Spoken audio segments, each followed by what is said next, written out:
로마서 1장 18절에서 20절입니다. 하나님의 진노가 불의로 진리를 막는 사람들의 모든 경건하지 않음과 불의에 대하여 하늘로부터 나타나니 이는 하나님을 알만한 것이 그들 속에 보임이라.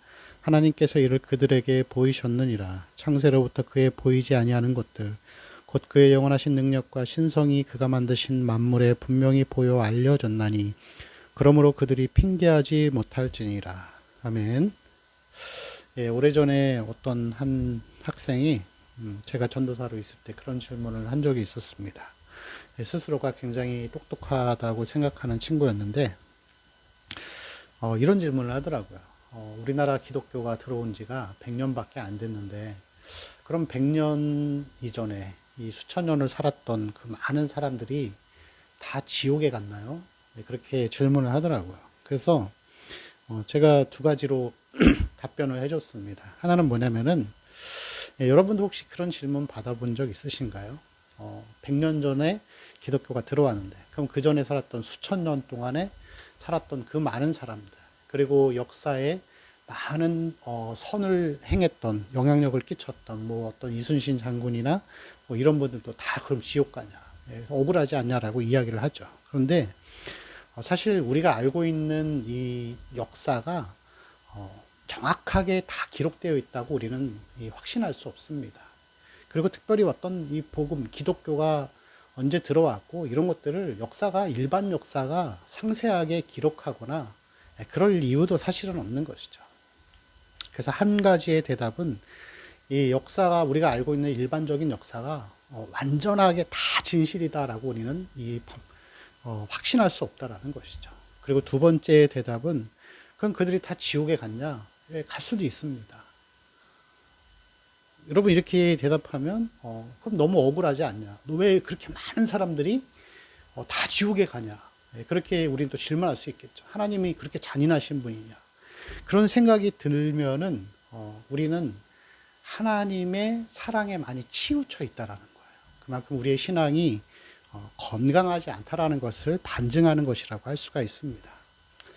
아무튼 오늘 이 본문의 말씀을 보면은 그렇지만 하나님의 진노가 사람들에게 나타나서 사람들이 구원을 받지 못하고 천국에 가는 이유는 그것은 하나님의 진노를 받는 이유는 하나님이 이미 하나님에 대한 지식들을 그들에게 분명히 보여줬다라고 하는 것이죠.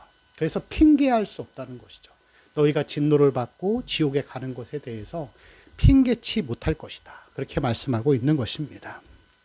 그래서 이 오늘 말씀에 보면은 18절 그리고 19절 특별히 19절을 보면은 이런 말씀이 있죠. 이는 하나님을 알만한 것이 그들 속에 보임이라.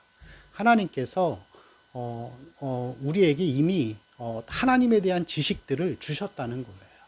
복음이 들어오기 전부터 모든 사람에게는 하나님을 알만한 것이 저희 속에 있다라는 것입니다. 여기서 중요한 표현은 저희 속에 있다라는 것이죠. 여기에는 두 가지가 있습니다. 하나는 뭐냐면은 첫 번째는 신의식입니다. 신의식, 신에 대한 의식이 있는 거예요.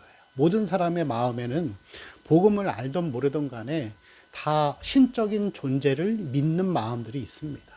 그래서 우리가 아는 것과 같이 뭐 아프리카나 아니면 브라질 아마존의 이 열대우림 속이나 문명과 단절된 채로 살아가는 그러한 부족들, 원시 부족들을 보면은 문명인도 포함되고 다 포함되지만 그 모든 사람들은 다 섬기는 신이 있어요.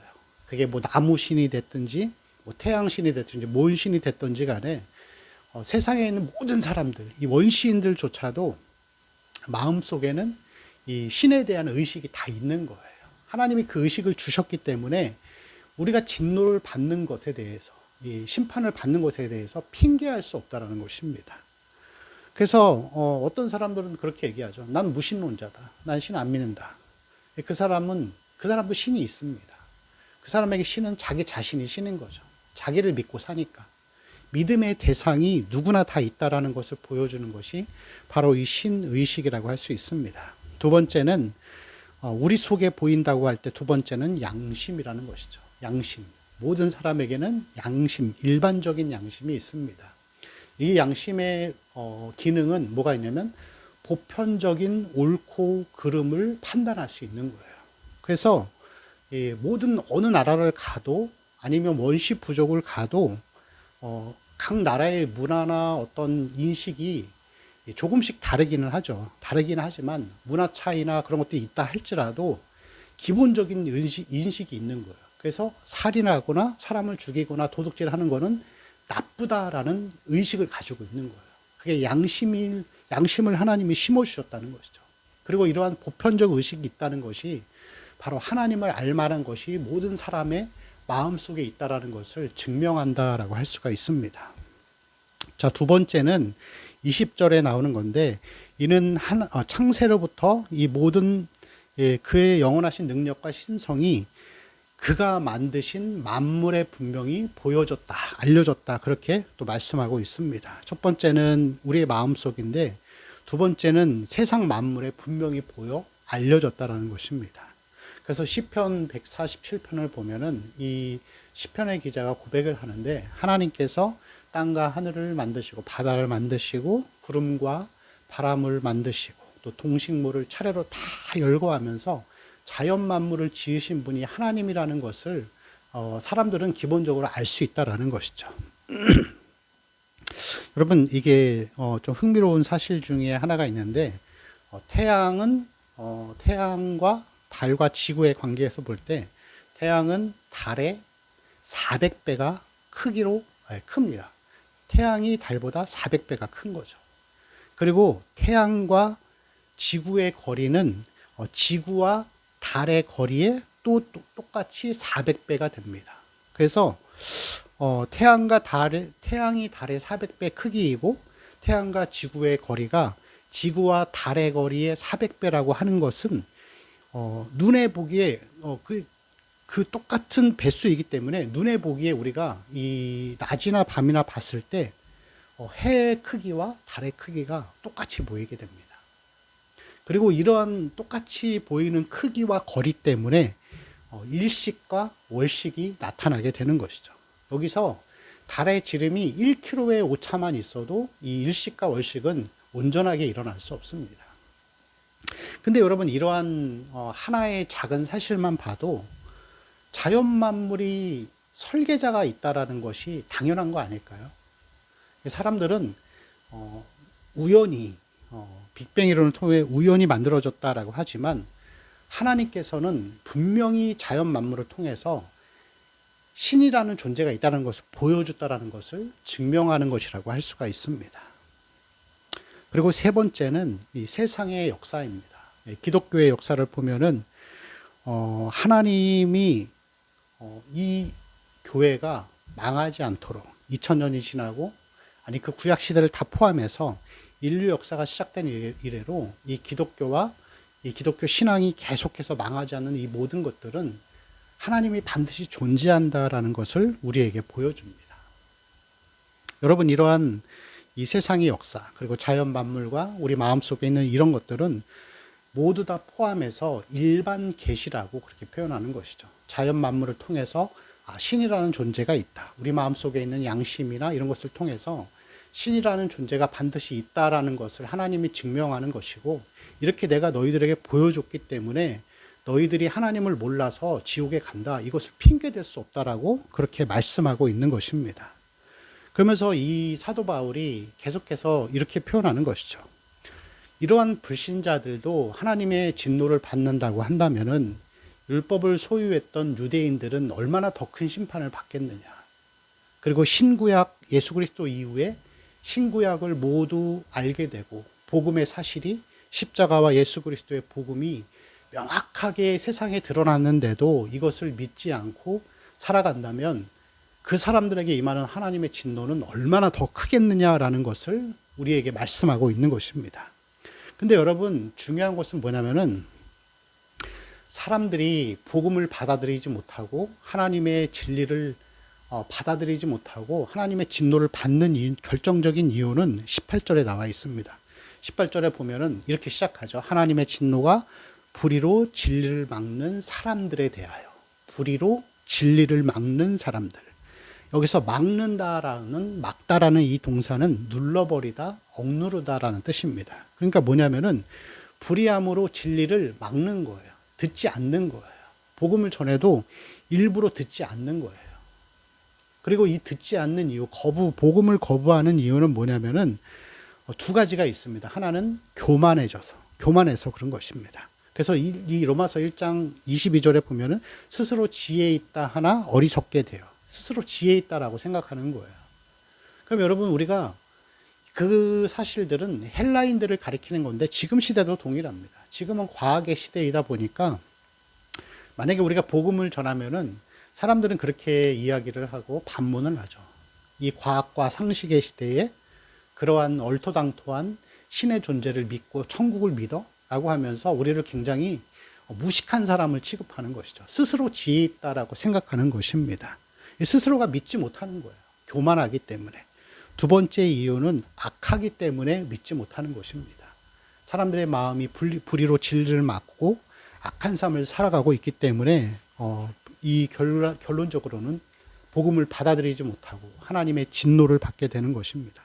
그리고 이러한 교만과 악함의 마지막 결과물은 마음의 어두움이 찾아오게 되는 것이죠. 그래서 여러분, 세상에 살고 있는 사람들을 가리켜서 이 어둠 가운데 살아가는 자들, 우리는 그렇게 표현하는 것입니다. 여러분, 우리가 예수 그리스도와 십자가를 믿고 그 복음을 받아들이고 하나님의 진노가 아니라 하나님의 은혜와 사랑 가운데 거한다고 하는 이 사실들은 굉장히 놀라운 축복이고 또 놀라운 사실이라고 할 수가 있습니다. 우리가 하나님의 진노 가운데 그 진노의 대상이 아니라 하나님의 은혜 안에 있다는 것, 그것은 너무나 놀라운 축복이죠. 그런데 중요한 것은 우리는 단순하게 우리가 이 교회라는 울타리 안에 율법을 소유한 유대인들처럼 아니면 모태신앙이라는 그러한 결과물을 통하여서 내가 안전한 가운데 있다라는 의식보다는 우리가 더욱더 하나님의 말씀 안에서 살아가고 말씀을 더 깊이 깨닫는 그러한 진실된 그리스도인으로 점점점 더 앞을 향해서 나아가는 삶을 살아야 할 줄로 믿습니다. 지난 주일에 그렇게 말씀을 드렸습니다. 사람들이 이 경건을 기본으로 한 이 의의 삶이 아니라 도덕적인 지식과 경건을 빼버리고 도덕적인 지식과 이 그런 일반적 상식으로 의로운 삶을 살다가 보니까 이 도덕적 의를 살고 있는 사람들이 거룩에 대한 개념도 뭐라 그랬죠? 1장 뒷부분에 나오는 것들. 자기는 의로운 사람인데 여기서 그들이 생각하는 의는 뭐냐면은 동성애를 행하지 않는 것, 그리고 우상 숭배하지 않는 것. 여기서 우상 숭배는 마음의 죄 이런 것들이 아니라 그냥 뭐 명절에 절하는 것, 뭐 산소 앞에 절하고 제사 지내는 것, 이러한 그냥 표면적인 이 우상 숭배로 그렇게 생각을 하는 거예요. 하나님의 경건을 경험하지 못하고 도덕적 의로 살다 보니까 그들이 가지고 있는 의의 개념도 그렇게 피상적이고 표면적이 되어가는 것입니다. 근데 이러한 신앙은 마음으로는 내가 예수를 믿는다 할지 몰라도 이 삶의 모습, 삶의 증거로는 아직도 말씀을 깨닫지 못한 것들입니다. 그래서 우리는 여기에서 한 단계 더 나아가서 더 깊은 신앙, 이 경건을 기반으로 한 이 의의 삶이 무엇인지를 더 많이 깨닫는, 말씀을 깨닫는 신앙이 되어야 합니다. 산상수훈에서 말씀하시는 율법의 내적인 의미들, 우리가 이런 것들을 깨달음을 통하여서 하나님의 진노가 아니라 하나님의 경건 가운데에서, 하나님의 은혜 가운데에서 하나님의 자녀로서 또 하나님의 인도와 보호를 받고 또 그렇게 살아가는, 말씀을 계속해서 깨달아가는 그러한 이 은혜의 대상으로 살아가기를 축원합니다. 이 한 주간의 삶을 살아갈 때에도 우리가 이 자연 만물 가운데, 우리의 양심 가운데, 우리의 마음 가운데는 하나님을 기억하고 또 그것을 넘어서 우리에게 특별적인 계시로서 구원의 지식을 주시고 십자가의 의미를 알게 하시고 그래서 말씀의 진정한 의미를 더 많이 깨달아가는 삶을 통하여서 하나님이 행하신 일들을 기억하고 묵상하고 또 하나님 앞에 말씀을 깨닫는 지혜를 달라고 기도하면서 또 그렇게 하나님 앞에서 앞을 향해 나아가는 귀한 삶이 되시기를 축원합니다. 기도하겠습니다. 주여, 우리의 삶이 하나님의 진노가 불의로 진리를 막는 자들의 삶이 되지 않게 하시고 늘 말씀 앞에 겸손함으로 말씀을 깨닫고 하나님이 원하시는 진정한 이 말씀의 의미가 무엇인지를 알아가는 귀한 삶이 되게 하여 주옵소서. 우리 주 예수 그리스도의 이름으로 기도합니다. 아멘.